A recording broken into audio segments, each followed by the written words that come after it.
Seni sevmek kader oldu.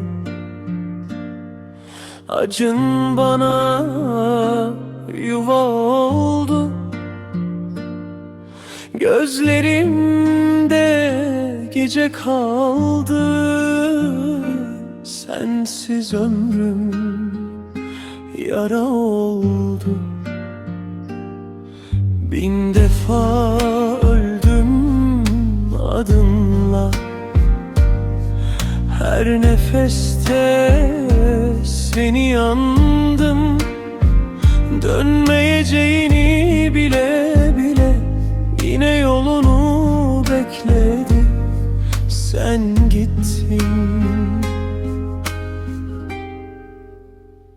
Dünya sustu,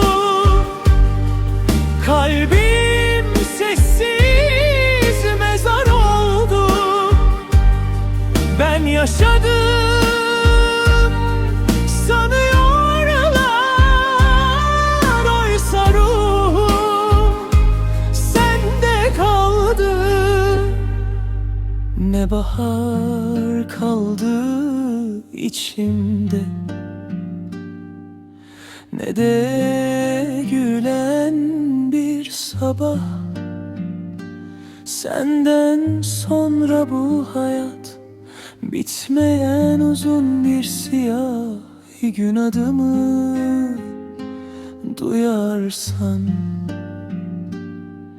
bir gün, adımı duyarsan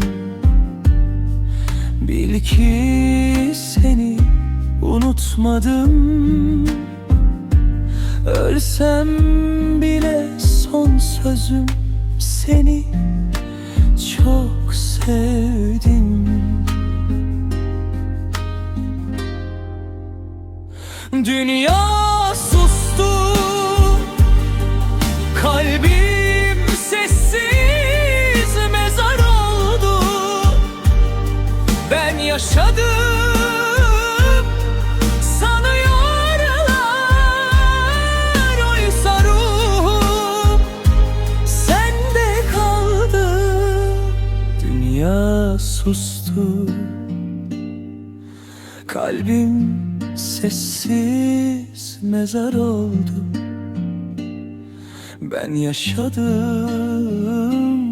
sanıyorlar, oysa ruhum sende kaldı. Dünya sustu, kalbim sessiz mezar oldu. Ben yaşadım